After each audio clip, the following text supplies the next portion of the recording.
Sino po yung nag-o-audit ng WESM? ERC po.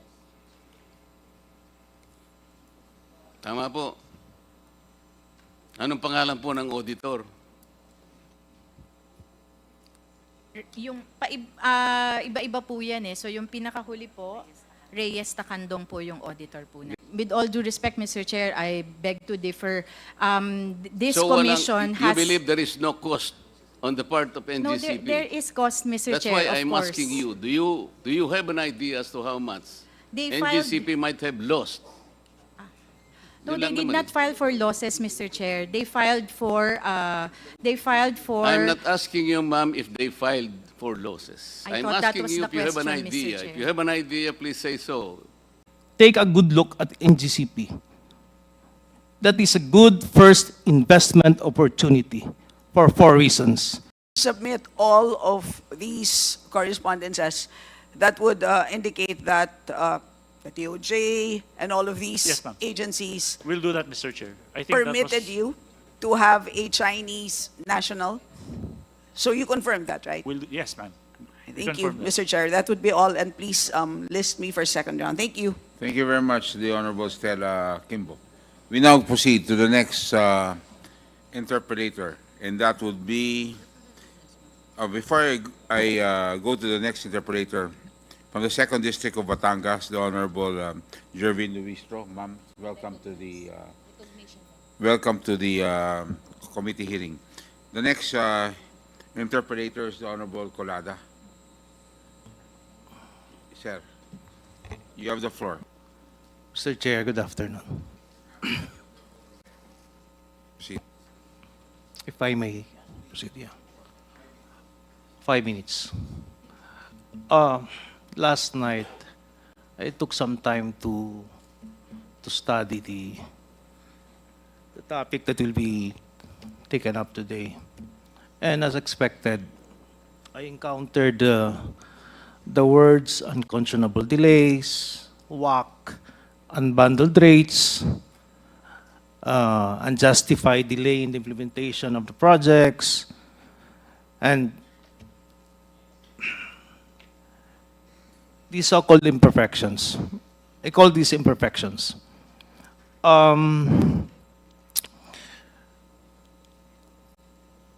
Iniisip ko na, Mr. Chair, do we have representatives from Mr. Chair, do we have representatives from the Department of Finance? Marlica Fund? DOF represented here. Wala, no? They're not. Kasi I'm taking a different tack, a different approach to this. Kasi while I was listening to the discussions this afternoon, parang yung trajectory niya is more on yung performance ng ERC insofar as NGCP is concerned. Yun ang impression ko. With all due respect dun sa mga legitimate issues na raised by Congressman Dan Fernandez and was aptly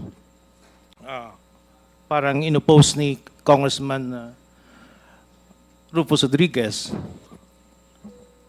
To a certain degree, tama yung tama yung manifestation made by Congressman Rufus Rodriguez kasi we're talking about yung performance, yung so-called performance, yung so-called issues na raised by Congressman Dan Fernandez. Am I correct in saying, Attorney Sagayo, that these are pending before ERC? Or some of those were already decided in ERC? Mr. Chairman, if I may respond to that, as I have mentioned earlier, all these, The Honorable Colada, is he? Yeah. he's asking Okay, me, the Honorable Mr. Chair, Bugayo, so, Attorney Bugayo. Bagayo, I'm sorry. Sagayo, I'm sorry. Sagayo, Mr. Chairman. Thank you, Mr. Chairman. All these issues, as I've said earlier, which are being discussed back and forth between ERC and the Honorable Congressman Dan Fernandez, are now the subject of cases which are pending with the Honorable Energy Regulatory Commission. Thank you, Mr. Chairman. So I just would like to remind everyone, this was raised already, the last hearing, that Section 1 of our Rules of Procedure governing inquiries in aid of legislation, which was approved unanimously. The filing or pendency of a case before any court, tribunal, or quasi-judicial or administrative body shall not stop or abate any inquiry conducted to carry out a legislative purpose. Thank you very much. We now proceed. So we are allowed based on Section 1. Yes. So that basically address the concerns raised by Congressman Rodriguez. Correct, yeah. Going back to, this is like a manifestation on my part. The point why I made no mention of Mardica Fund and Department of Finance was that when I tried to Google it, NGCP, January 2025. Yung lumalabas, Mr. Chair, Maharlika Fund, NGCP. And rumor has it, or I don't know if it's rumor, but anyways, Attorney De Leon of SGP is here. She's in the best position to elaborate on that. The last quarter of 2024, I think, around August, thereabouts, Secretary Recto, the good secretary, came out with this pronouncement. I don't know if it's the official position of the Department of Finance, but being the chairman of Maharlika Fund, yung sinabi niya, Mr. Consing, Rafael Consing, you should take a good look at NGCP. Take a good look at NGCP. That is a good first investment opportunity for 4 reasons.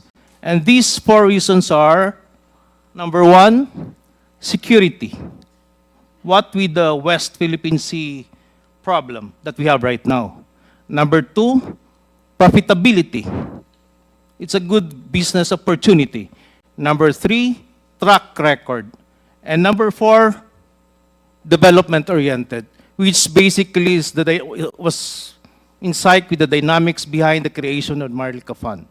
The system operations floor in Quezon City, a place usually reserved only for dispatchers. Our guests are usually confined to a conference room beside it, but because Mr. Matibag and then Secretary Cusi were, of course, had a spot visit, we did allow them to come in without notice. That's exactly what I'm saying with the monitors. Di ba yun?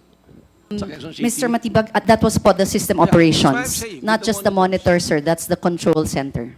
That's where everything happens. That's why that's a very high secure area that I myself cannot enter without going through the security protocols, even though I am an employee of NGCP. Okay, Mr. Chair, may I continue? I think that was settled. Kanina po, sinabi ko na parang pinagtitripan natin ng NGCP sapagkat ang pinagmumulan po ng cost natin sa ating electric bill, kung pag-uusapan ng NGCP po, transmission, is only 3%. Parang ayaw po nilang maniwala. Mr. Chair, ako po, religiously po na kinocompute ko po, alam ko yun eh. Alam ko po 3%, yung nagsasabi po ng 10%, nagsisinungaling yun kasi hindi niya alam yung ancillary services. Alam ko po yun eh. 3% lang talaga. Madam ARC, may I continue with you, please? When you failed to provide regulatory reset for 2 regulatory periods, did it affect the operational cost of NGCP? Mr. Chair. I don't think so, Mr. Chair, because they were still able to declare dividends during those periods. That does not answer my question. They might have declared dividends, but I'm talking about operational cost. They might have absorbed the costs. Do you have an idea as to how much they lose? Or they lost? Mr. Chair, they would have filed losses, but since they had unrestricted retained earnings, and from those unrestricted retained earnings were able to declare dividends, I would understand that they were able to cover their costs during that period where there was no reset. So that is the kind of reasoning that you will give this committee. Kaya pala, kahit na mandatorily, kailangan kang gumawa ng regulatory reset, you are all taking your sweet time. Sapagkat alam ninyo, walang nawawala sa kanila. Is that your presumption, Madam? With all due respect, Mr. Chair, I beg to differ. This So commission you has... believe there is no cost on the part of No, NGCP? there is cost, Mr. That's Chair, why of I'm course. asking you, do you have an idea as to how much They filed- NGCP might have lost? No, Yun they lang did naman not file for losses, Mr. Chair. They filed for, I'm not asking you, ma'am, if they filed for losses. I I'm thought that asking was you the if you have an question, Mr. idea. Chair. If you have an idea, please say so. Wala po. Kasi po, ang final po nila ay increase in authorized revenue. or NGCP, do you allowable agree? revenue. Mr. Chair, with all due respect to Attorney Mona, what we filed for was correct, but that is because it represents an under-recovery on the part of NGCP. How much was the amount of under recovery? For, I think, our fourth regulatory period, we claimed for, applied for an under-recovery of 200 billion pesos. 200 billion pesos. Yes, sir, because as you already mentioned, the last regulatory period approved by the ERC was conducted in, regulatory approval was conducted in 2009 for the period ending 2015. So beginning 2016 up to this date, the revenue scheme that we have been working on is interim in nature and no longer reflects the required capital expenditure needed for the continued development of the transmission system. What was your capex in 2014? Around 48 billion. You might want to review your records. I'm asking 2014, madam. Let me go back, Mr. Chair, to my records. Huwag kang ninenervyos, ma'am. Wala namang nagko-contempt dito eh. Wala na si Congressman Paduano. Si Dan Fernandez hindi mahilig sa contempt yan. May I be given a O sige, moment? balikan na kita, ma'am, Yes, sir. mamaya. Sa IMAP po, sir, pwedeng tanungin ko kayo. Yes, Mr. Chairman, Your Honor, please. Sa EPIRA po, sino talaga yung independent market operator? IMO po, after the transition. Di, PMC po eh, di ba? Hindi po, it's IMO na after the transition. Nagsimula po kasi yun, nung magkaroon ng AGMO, PMC po. ADMO nga po yun, pero Opo. PMC dati yun. Opo, then nag-transition po to the IMO, which is now IMO. And the transition happened 2018 po. 2018. Afterwards, you registered IMAP in the Securities and Exchange Commission. Ay, hindi po. We are a non-profit, non-stock corporation po. So ano po ang IMAP? It's a non-stock, non-profit corporation, sir. Ano nga po siya? It's a corporate entity. Wala po, hindi po ba na-transfer sa inyo yung assets ng ng PEMCO, ng PMC? Na-transfer po yung assets ng market operations. Yun nga po, kung hindi kayo legal entity, na-transfer ang assets po, medyo mahirap po yata yun. Legal entity, Kasi sir? kayo po kasi kumukolekta ngayon ng ng market fees, tama? Yes, sir. Opo. Under the Karaniwan IPIRA. po, o noon, ang kumukolekta lang PEMC. Ngayon, pati kayo kumukolekta na. Kaya doble-doble na po ang binabayaran po ng mga consumers. Hindi po. Because the fees that were used to be collected by PEMC is now being collected by AMOP. So hindi po na doble. Na-transfer lang po. Hindi po ganun ang nasa record, sir. Ay, hindi po yan po ang, yung po ang totoo po. Hindi po, babalik naman po kayo rito. Then I will confront you with all this, the records. Yes, sir. Opo. Kailangan lang po, nagkakaintindihan tayo. Yes, sir. Opo. Ang sabi po ninyo, kaya kayo nandyan because kayo ang, ewan ko, non-profit. Pero, di ba ang inyo pong, katungkulan niya yung WSM? Market operator po ng WSM. Opo. Kayo po nga ang sa WSM. Bakit po nilagay ang WSM ng EPIRA? Ano po ang objective?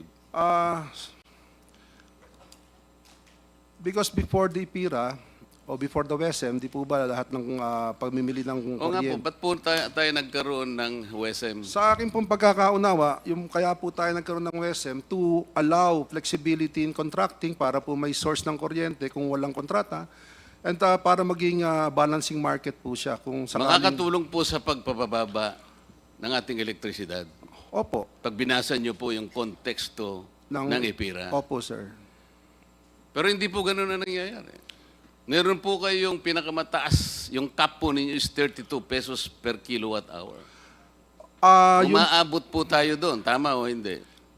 Meron lang po mga intervals na gano'n, pero on the average po, hindi po tayo nagte-32 Oo nga, pero pesos. umabot po tayo doon. Ang ibig ko sabihin, dapat hindi po tayo maabot ng gano'n sapagkat mas mataas pa po kayo ng doble sa Meralco. Hindi po yun ang rational ng... Kasi po ang pinag-uusapan natin ngayon, kung paano natin ipabababa ang presyo ng kuryente, titingnan po natin lahat. Opo, sir. Yung 32 pesos po is the offer cap allowed by ERC in the meantime. Pero, Present. ibig sabihin, hindi po dapat umabot doon. Kaya nga nandyan po kayo eh. Yes, sir. Hindi naman Sino po po yung nag-o-audit ng WESM? ERC po.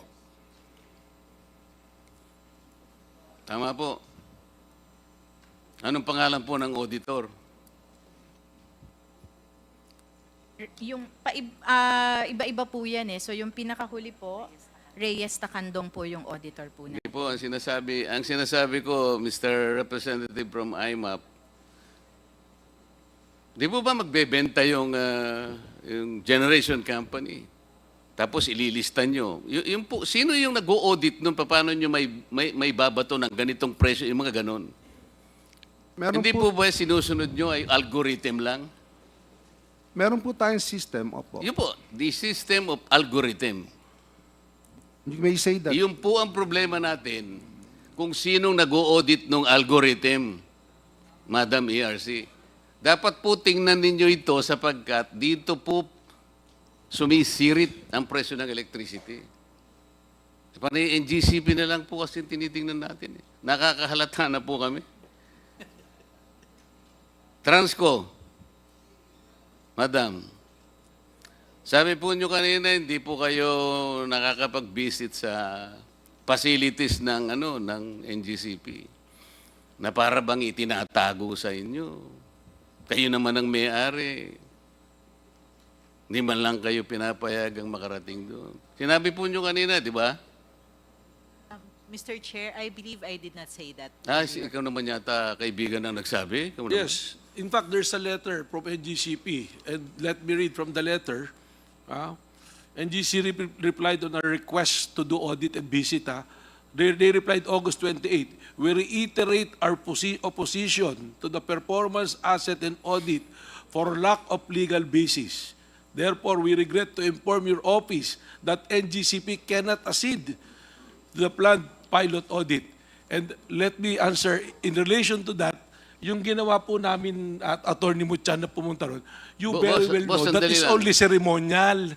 Dinala kami ron ng secretary para mag-picture taking. Yun lang po yun. Thank you very much, Attorney. Was that, please proceed. You still have 1 minute, Honorable Marcoleta. Bigyan mo By naman 1 ako minute. ng kahit 3 minutes lang, sir. Opo. Meron pong concession agreement, Mr. Chair, na nandun po, annually, pwede pong mag-inspection po kayo ng books and the facilities sa NGCP. Did you not see that, Madam? We know of that provision, Mr. Chair. You know that provision, but you did not take advantage of that provision. Nandun po yun eh. Hindi po pwede, hindi sila pumayag. Mr. Chair, as mentioned earlier po, we have the TR flat with PISAM, and part of the TR flat, or that's the transmission regulatory, yung TRFLA stand for several areas. So, we may portion po sa TR flat that on the books and records of NGCP na we can, with proper notice, we can get access to the books and records to verify or visit the performance by NGCP of its mandates under the concession agreement. I'm just paraphrasing, pero that's how I'm recalling it now. So we take advantage of the inspection of books and records. Kaya lang po along the way, merong areas na hindi kami nagkakasundo. Sa scope, may hindi lang po napapagkasundoan. And then also for certain aspects, meron din pong, so generally, meron pong navivisit, merong hindi. That's, that's about it po. I cannot give more details kasi nga po this part also of the issue between Transco and GCP. Mr. Chair, may I be allowed to say something? Nung ang Transco po ang humahawak pa ng ating transmission, can you honestly say that transmission cost is cheaper? Mr. Chair, I think they are not directly comparable in that sense kasi po ngayon, ang denominator po sa transmission cost is the demand Madam, for energy. So kung This committee will be the one to judge whether it is comparable or not. in terms of You just have to answer my numerical question. number, I believe nasa mga yung 45 centavos ngayon, before was maybe at 60 centavos if I'm not Di mistaken. mas mataas kayo, di ba ma'am? Okay. During your time, can you safely say that there are fewer brownouts as compared today when NGCP is the one handling the transmission? I Mas cannot marami recall po kayong brownout, ma'am. Ako na sasagot. wala sa inyo. pong ano ng records. ERC, ma'am. If we will have more connections that will become, or if we will have more communities that will become contestable markets, we will have the chance of lower electricity. Correct? Tama po, Mr. Chair. Ibig sabihin natin, palalaganapin natin yung retail competition and open access para Tama po. bumaba po. Nandun po. Apo. If aggregations is maximized in communities, electricity will be further reduced. Tama Yes, po, ma'am. Mr. Chair. If we remove the 12% VAT in electricity, we can lower electricity further. Tama, ma'am. Immediately, Mr. Immediately and significantly. If we remove the excise tax in fuel, which feed the generation system, especially the backload, will certainly lower our electricity, madam. Tama. DOE. Yes, ma'am. Madam DOE, considering ang ating pong mga fuel ngayon are more or less imported, yung pong nagme-maintain ng ating base load, coal and petroleum, hindi natin mapapababa ang kuryente. LNG is also imported. Tama po? Yes, Mr. Chair. Okay. Last 1 minute of your 3-minute extension.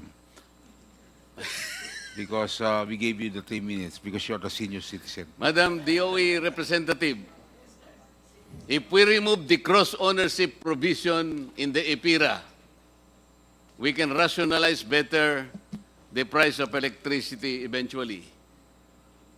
Kasi mapipilitan silang bumili dun sa hindi nila kamag-anak o hindi nila kaibigan. Tama, ma'am? Nakakatulong. The cross-ownership prohibition. Where the distributor kasi, part owner siya nung generation, kaya napipilitan doon siya bibili kahit mahal yun eh. Pero kung walang cross-ownership, at palalaganapin natin yung competitive selection process as if it is open and public, bababa ang kuryente, ma'am.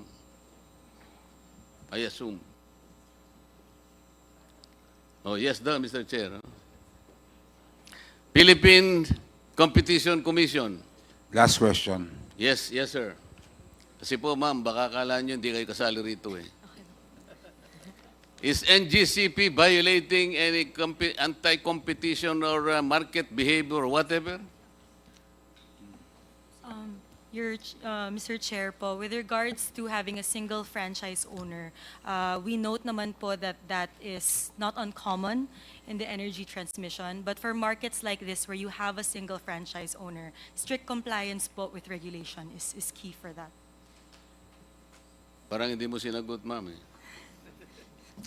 Thank you. Baka gusto mong, walang violation, di ba? Mr. Chair, I'm not privy to any violations. Okay. B. Mr. Chair. You are the OIC for liaison. Legislative liaison. That's your position? Yes po. Asan yung boss mo? Due to recent personnel movements po, ako po talaga yung for In the next today. hearing, we will call for your boss on this particular issue. Thank you very much, Honorable Marcoleta, for your extension.